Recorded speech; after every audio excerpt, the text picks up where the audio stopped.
नमस्कार, बड़ा मुद्दा देख रहे हैं आप और मैं हूं आपके साथ शमशेर सिंह।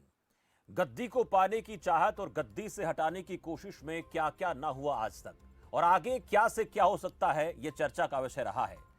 दिल्ली में लगातार 2 बार राज तिलक करा चुके पीएम मोदी को कुर्सी से हटाने की ख्वाहिश लिए विपक्षी खेमा कल पटना में एकजुट हो रहा है। साल 2024 के लोकसभा चुनाव में बीजेपी से मुकाबला करने के लिए एक संयुक्त रणनीति बनाने के सिलसिले में बिहार के सीएम नीतीश कुमार ने विपक्षी दलों की बैठक बुलाई है। करीब 18 विपक्षी दलों की बैठक पटना में बिहार के सीएम आवास पर होनी है, जिसमें नीतीश कुमार के अलावा लालू प्रसाद यादव, राहुल गांधी, टीएमसी प्रमुख ममता बनर्जी, आप आदमी पार्टी संयोजक अरविंद केजरीवाल, डीएमके से एमके स्टालिन, एनसीपी नेता शरद पवार, उद्धव ठाकरे, अखिलेश यादव, हेमंत सोरेन, मार्क्सवादी कम्युनिस्ट पार्टी के सीताराम येचुरी, मार्क्सवादी लेनिनवादी कम्युनिस्ट पार्टी के दीपांकर भट्टाचार्य, पीडीपी नेता महबूबा मुफ्ती और नेशनल कॉन्फ्रेंस से उमर अब्दुल्ला सहित कई बड़े नेता शामिल हो रहे हैं। लेकिन राजनीति के जानकारों का यह मानना है ये बैठक बहुत महत्वपूर्ण होने जा रही है। इसमें पार्टियों के बीच के मतभेद भी उभर कर सामने आ सकते हैं और इसी से विपक्षी एकता के लिए जरूरी समाधान भी निकाले जा सकते हैं।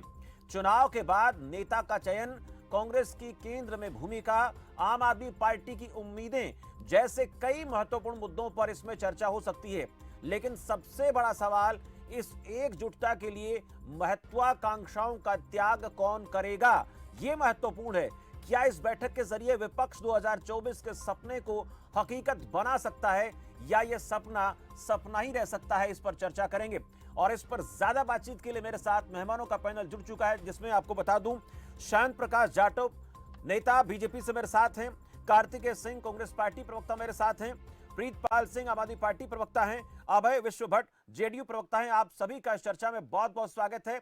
मैं पहला सवाल प्रीतपाल सिंह से करना चाहूंगा। प्रीतपाल जी, पहला सवाल आपसे इसलिए क्योंकि आम आदमी पार्टी को लेकर चर्चाओं का दौर गर्म है, वहां से कुछ पोस्टर भी सामने आए थे, लेकिन इन तमाम अटकलों के बाद जो स्थितियां हैं वो ये बन रही हैं कि कल आम आदमी पार्टी इस महत्वपूर्ण बैठक में हिस्सा ले रही है। इस बैठक को किस लिहाज से आप देख पा रहे हैं और क्या जो रणनीति कल बनने वाली है वो 24 के लिए बीजेपी को चुनौती देने वाली है? देखिए शमशेर जी, कल जो बैठक होने जा रही है, देश के 140 करोड़ लोगों टकटकी लगा के बैठे हुए हैं कि वो कल क्या होगा वहां पर जी। जैसा कि अरविंद केजरीवाल जी ने आज एक प्रेस विज्ञप्ति में इस बात को कहा भी कि लगभग सभी दल जो है, जो दिल्ली का अध्यादेश, जो काला अध्यादेश आया उसके खिलाफ है और राज्यसभा में उसके खिलाफ वोट करने के लिए उन्होंने, उनके नेताओं ने कह दिया अभी कांग्रेस अपने पत्ते नहीं खुली है। तो अरविंद जी ने इस बात को कहा है कि इसके लिए पहले वो तैयार हो जाए। पहला एजेंडा जो होगा वो अध्यादेश ही होगा। संभवतः कांग्रेस भी देश के संविधान को बचाना चाहती है। बाबा साहब भीमराव अम्बेडकर जी के जो संविधान है, जिसको कुचला जा रहा है, खत्म किया जा रहा है, उसको बचाने के लिए वो भी कटिबद्ध है और संभवतः कल वो इसके ऊपर अपना मत भी रखेगी। और लगभग 15 पार्टियां जो है वो इस बात के लिए कांग्रेस से कल सबसे पहले चर्चा करेगी। देश जो देख रहा है और देश को दिखने लगा है कि अब ये जो विपक्षी पार्टियां जो कल बैठेंगी, जो तकरीबन 17 से 18 पार्टियां हैं, ये संख्या बढ़ेगी और सबका मत यही है कि जो देश के अंदर भुखमरी, बेरोजगारी। ठीक है प्रीतपाल सिंह जी, क्या ये एक शर्त है आम आदमी पार्टी की? अध्यादेश का आपने जिक्र किया, एक मिनट प्रीतपाल सिंह जी, तमाम मसलों पर बात करेंगे, लेकिन क्या ये आम आदमी पार्टी की शर्त है कि अध्यादेश पर पहले चर्चा होनी चाहिए? क्योंकि पहले खबर ये सामने आ रही थी कि ना तो पीएम के फेस पर चर्चा होगी, ना सीट शेयरिंग पर चर्चा होगी और ना अध्यादेश पर बातचीत होगी। तो क्या ये आप लोगों का शर्त है, आधार है कि इस पर बात हो तो ठीक है, नहीं तो फिर हमारा नजरिया कुछ और हो सकता है?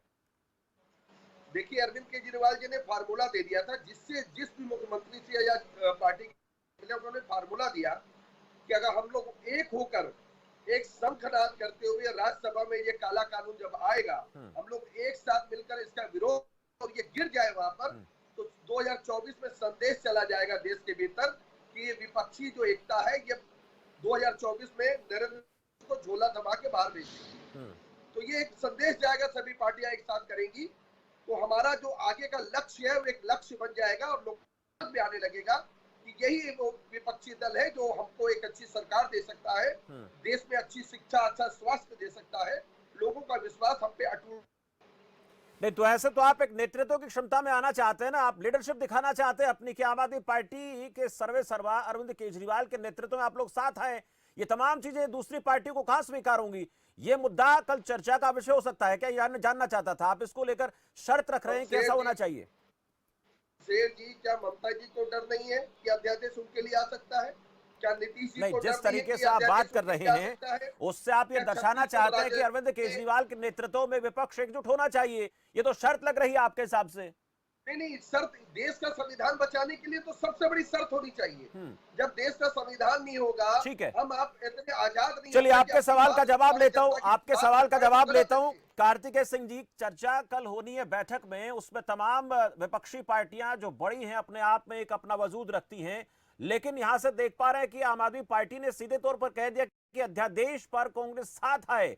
अब ऐसी स्थिति में क्या लगता है, इस बैठक का कोई एजेंडा, कोई निश्चित दिशा में इसका जाता हुआ नजर आना प्रतीत होता है? शमशेर जी, पहले आपको बहुत बहुत धन्यवाद। और देखिए 23 जून की तारीख सर्वविदित थी, सबको पता है और हर विपक्षी पार्टी को पता है, आमंत्रित किया गया है कि वो आए बैठे और देश के जो अहम मुद्दे हैं उनके ऊपर चर्चा हो, किस तरीके से कार्यशैली आगे विपक्ष के जो दल है रखेंगे, उसमें कांग्रेस पार्टी भी वहां पर जा रही है। अभी आम आदमी पार्टी को तय करना है कि उसके लिए स्वयं का मुद्दा महत्वपूर्ण है कि देश का मुद्दा महत्वपूर्ण है।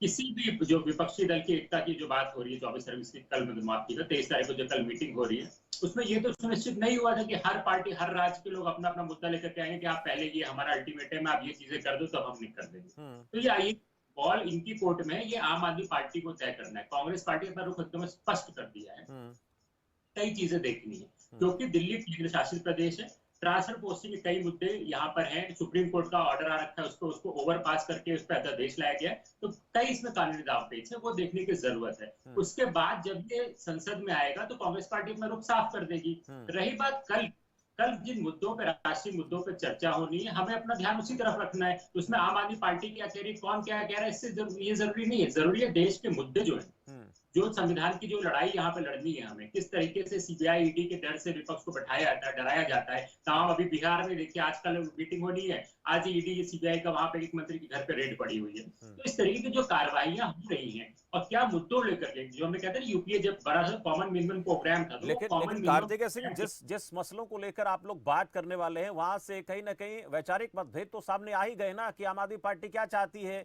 और तमाम पार्टियां, अलग पार्टियां क्या चाहती हैं। ऐसी स्थिति में इस बैठक का औचित्य कहां प्रतीत होता है? जी बिल्कुल, देखिए मैं हमेशा कहता हूँ कि हर पार्टी की अपनी एक विचारधारा है और जब देश की बात आती है तो ये विचारधारा एक सब रखते हैं, तो देश के बारे में सोचते हैं।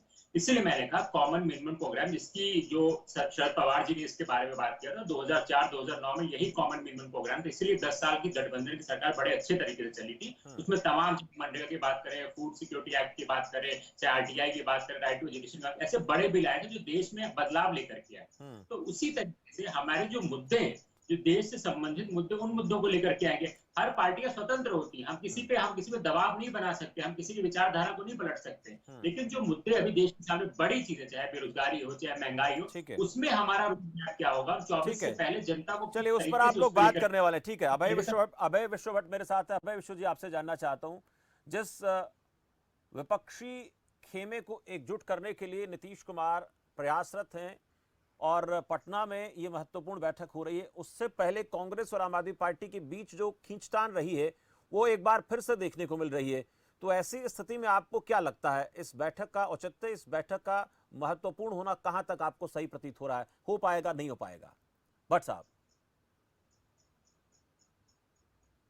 इस महत्वपूर्ण चर्चा में मुझे आमंत्रित करने के लिए जी, आपने जो प्रश्न रखा है कांग्रेस और आम आदमी पार्टी के मतभेद का, अगर पहली चीज यहाँ स्पष्ट है, जब दोनों नेता माननीय मुख्यमंत्री नीतीश कुमार और लालू यादव जी के बुलावे पर पटना आ रहे हैं विपक्षी दलों की एकजुटता की बैठक में, तो आपका यह प्रश्न वहीं समाप्त हो जाता है। अगर दोनों लोगों में मतभेद रहता तो यह एक जगह आकर के बैठक में शामिल नहीं होते।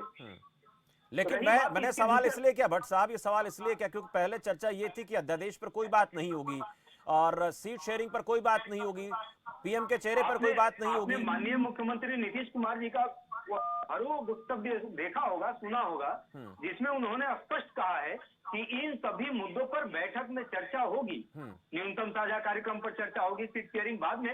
अरे पहले माननीय मुख्यमंत्री नीतीश कुमार जी ने क्या कहा, पहले हम लोग एक जगह आएंगे, बैठेंगे, उसके बाद तय होगा कि आगे क्या करना है। ये चर्चाएं, जो अफवाहें लोग पहले से फैला करके जनता के बीच में मतभेद पैदा करते हैं, वैसे लोगों को उन्होंने कड़ा जवाब दिया है। आप क्यों परेशान हैं? हमें तो पहले एक जगह बैठने दीजिए, हम लोग बैठेंगे, उसके बाद तय कर लेंगे क्या करना है, कैसे करना है। नहीं, परेशान कौन है? बिहार परेशान भट्ट साहब, परेशान कौन है? जननायक कर्पूरी ठाकुर की धरती है। भट्ट साहब, परेशान कौन है? मैं जानना चाहता हूँ आपसे, परेशान कौन है? आप समझ सकते हैं इससे परेशानी सबसे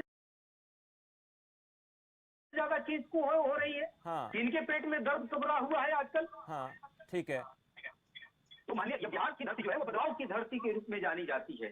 जब भी लोकतंत्र में बदलाव आया है, देश की राजनीति में, राष्ट्रीय राजनीति में जब भी बदलाव आया है, बिहार की धरती की हमेशा ऊर्जावान रही है और यहाँ से बदलाव की जो चिंगारी उड़ी है वह पूरे देश में फैली है। ठीक है। आज पहले देख लीजिए, जब बिहार में महागठबंधन बना, वर्तमान समय में तो लोगों ने कहा कि इतने दलों का एक साथ गठबंधन हो ही नहीं सकता, ये लोग एक साथ आ ही नहीं सकते, इनकी सरकार चलेगी नहीं, वो अनेकों तरीके के आरोप लगाए। लेकिन आज देख लीजिए, ये चिंगारी, भट्ट साहब, शमशेर जी, जो चिंगारी यहाँ से निकली, आज उसका परिणाम परिणित होते दिख रहा है। यहाँ सभी दल, लगभग 18 दल बिहार की धरती पटना में आकर के कल बैठक करने में भाग ले रहे हैं। ठीक है, मैं जवाब लेता हूँ। जाटव साहब, कार्तिकेय सिंह, प्रीतपाल सिंह, अभय विश्वभट्ट को आपने सुन लिया। अब ऐसी स्थिति में नजरें तो भारतीय जनता पार्टी की भी हैं कि महागठबंधन जो है जिस तरीके से रणनीतिक तौर पर बीजेपी को 2024 के लोकसभा चुनाव में घेरने की तैयारी कर रहा है,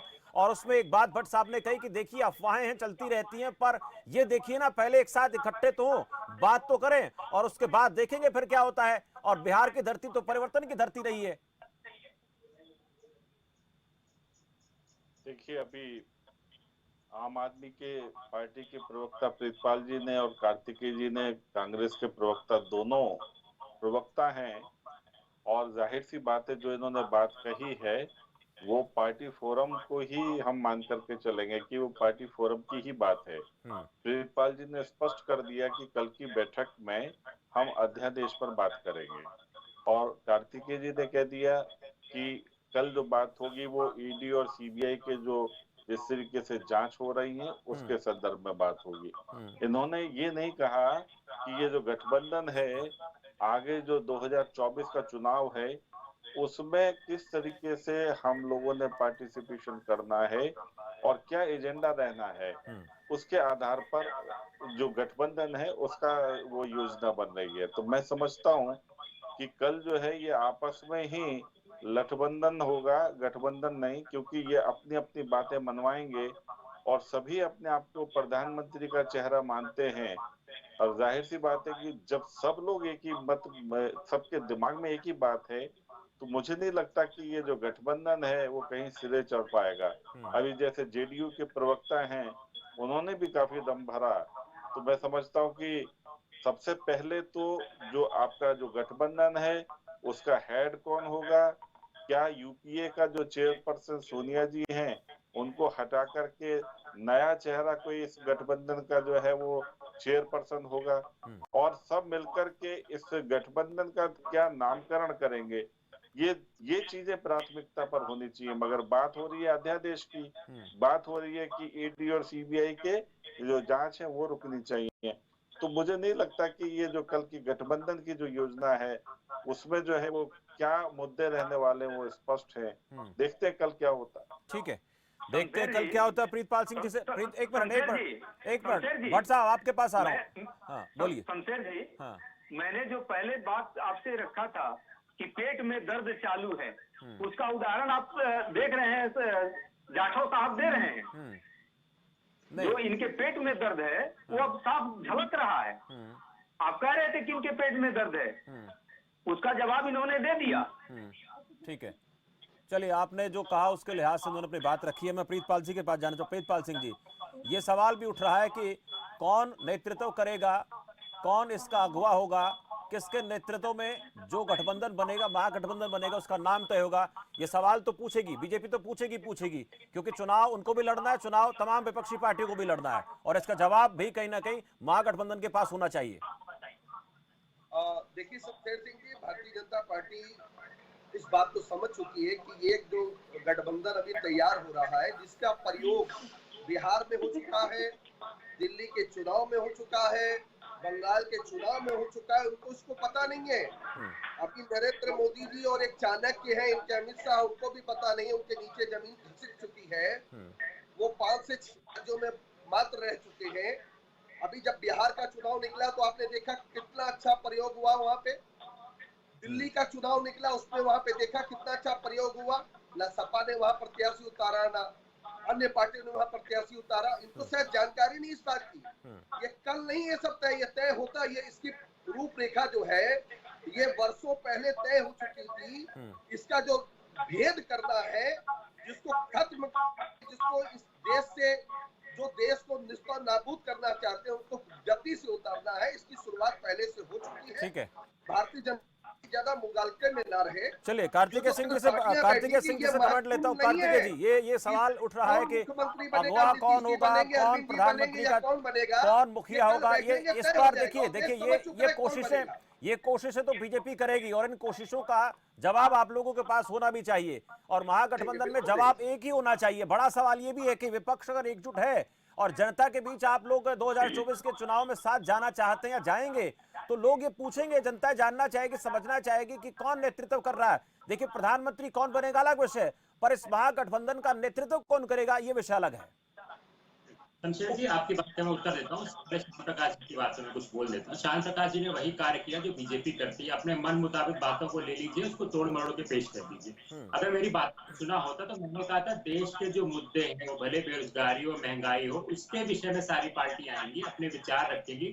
2024 का रोड मैप क्या होगा, हम क्या करेंगे सत्ता में आने के बाद, उसके विषय में बात होगी। अभी कौन नेतृत्व करेगा उसके बाद में विषय की चर्चा की अभी तो चर्चा हुई नहीं है। अगर मैं श्याम प्रकाश जी से पूछ लूं कि आगामी राजस्थान चुनाव में वसुंधरा राजे सीएम की फेस बनेंगी, सतीश पूनिया बनेंगे, गजेंद्र सिंह शेखावत बनेंगे, या मैं पूछ लूं छत्तीसगढ़ में मुख्यमंत्री का उम्मीदवार का कौन होगा, रमन सिंह होंगे या कोई और होगा, या मध्य प्रदेश में ये बनेंगे, नरोत्तम मिश्रा बनेंगे, शिवराज चौहान सिंह पे दाव खेलेंगे, तो उसका उत्तर इनके पास नहीं होगा। अभी तो चीजों की शुरुआत हुई है। अभी विपक्षी दल सारे साथ आके बैठ रहे हैं, मुद्दे तय हो रहे हैं, मुद्दे तय होंगे, कौन चुनाव लड़ेगा वो तय होगा, वो लड़ेंगे, उसमें से जिस पार्टी के सदस्य अधिक आएंगे उसके हिसाब से तय होगा। शरद पवार जी ने एनसीपी के चीफ अपनी पार्टी की तरफ ये क्या रखा है कि जो सदस्य।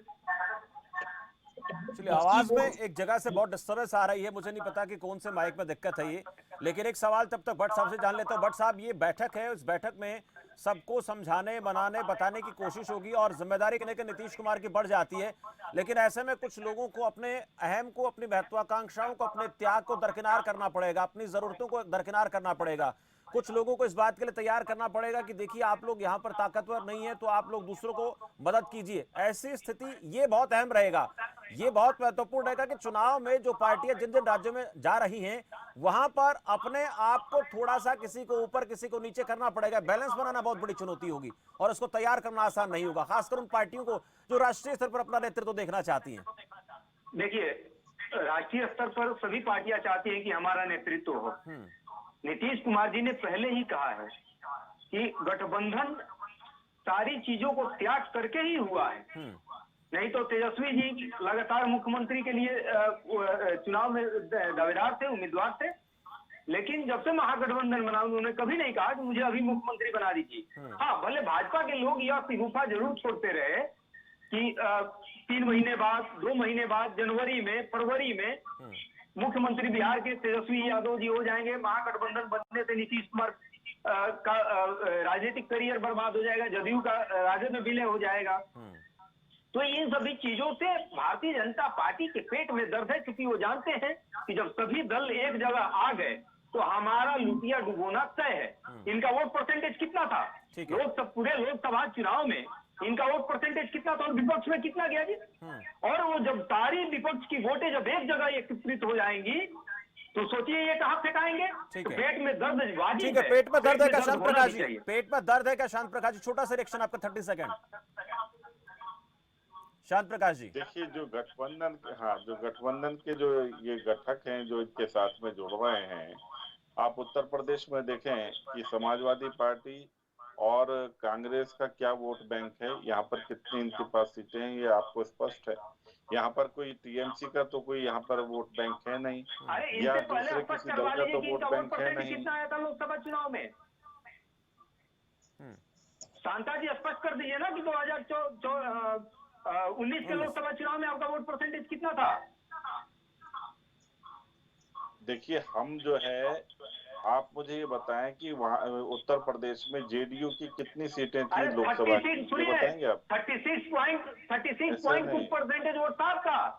ऐसा नहीं, खोल लीजिए, ऐसा डाटा नहीं। उठाइए, देखिए, तब आपको ज्ञात चलिए, होगा कि मुझे कितना चर्चा वोट को थोड़ा सा परसेंटेज आया रोकना है पड़ेगा। शुक्रिया जाटव साहब, चर्चा आगे भी होती रहेगी, रोकूंगा आपको। कार्तिकेय सिंह जी, प्रीतपाल सिंह जवेद जी, इस चर्चा में जुड़ने के लिए बहुत बहुत शुक्रिया। वक्त थोड़ा सा कम मिला था क्योंकि हमने आपको प्रधानमंत्री को व्हाइट हाउस से दिखाया था और वहां भारतीय समुदाय के साथ बातचीत हो रही थी, तमाम लोग वहां पर मौजूद थे, इस लिहाज से थोड़ी चर्चा को कम करना पड़ा। लेकिन फिलहाल ये स्थिति जरूर है कि बिहार के पटना में महागठबंधन की तस्वीर बनती हुई कल नजर आ रही है, लेकिन इस तस्वीर का जो पूरा खाका है किस तरह से तैयार किया जाएगा, कौन कहां पर अपनी महत्वाकांक्षाओं की बलि देगा, किसको कितना मौका दिया जाएगा, ये चर्चा का विषय जरूर है।